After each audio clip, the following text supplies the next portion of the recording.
আসসালামু আলাইকুম। সকালবেলা সবাই কেমন আছেন?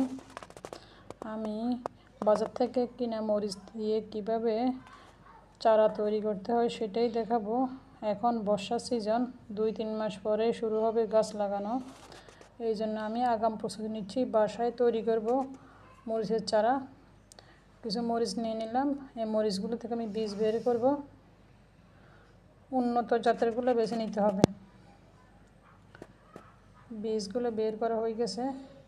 এখানে একটা আমি পরিত্যক্ত টবের মধ্যে গোবর সার এবং জৈব সার ইউজ করেছি। রান্নাঘরের পচা উৎকৃষ্ট পচা সার দিয়েছি।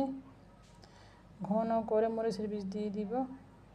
যেহেতু এটা আমার অস্থায়ী, পরবর্তীতে আমি এখান থেকে চারা উঠিয়ে অন্য জায়গায় লাগাবো। মাটি কমিয়ে দিয়েছি। যেগুলো আমি কমিয়ে রেখেছিলাম সেগুলো আমি উপর দিয়ে দিব। মাটি কম দেওয়ার উদ্দেশ্য হলো এখানে পরবর্তীতে চারা ওঠার পরে আবার জৈব সার মাটি ইউজ করতে হবে গোড়াতে। সবগুলো মাটি দিয়ে আমি সুন্দর করে দিয়ে দিব।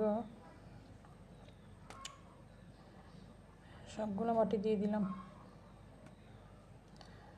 দেওয়ার পরে আমি 7 দিন অপেক্ষা করব।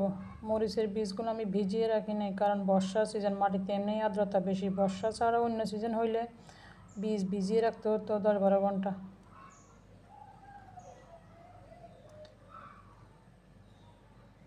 সাত দিনে রেখে দিব। 7 দিন পরে আমি দেখলাম আমার মরিচের বীজগুলো সুন্দরভাবে চারা হয়েছে। দেখেন, একদিনেই ইঁদুর বা পাখি কিছু খেয়ে ফেলছে, নষ্ট করছে।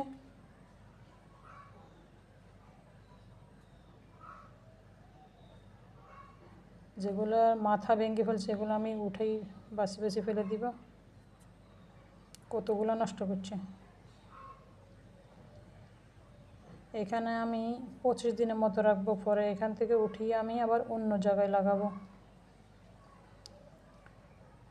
এই 25 দিন যাতে পাখি বা ইঁদুরে না খাইতে পারে, সেই জন্য আমি একটা নেট ইউজ করব। এই মরিচগুলো থেকে এই গাছগুলো হয়েছে। কত সুন্দর গাছ। আমি এরকম একটা নেট নিয়েছি। নেটও উপর দিয়ে দিব। যেহেতু আমি মাটি কম দিয়েছি, এই জন্য ফাঁকা আছে, আর সমস্যা নেই, উপর দিয়ে একবার ভালো করে দিয়ে দিব গাছগুলো একটু বড় হওয়া পর্যন্ত। নেটটা দিলে ইঁদুর এবং পাখি আর গাছ নষ্ট করতে পারবে না। এটা এখন আর ঘরে রাখা যাবে না। এই টবটা এখন আমি ছাদে নিয়ে দিয়ে আসবো।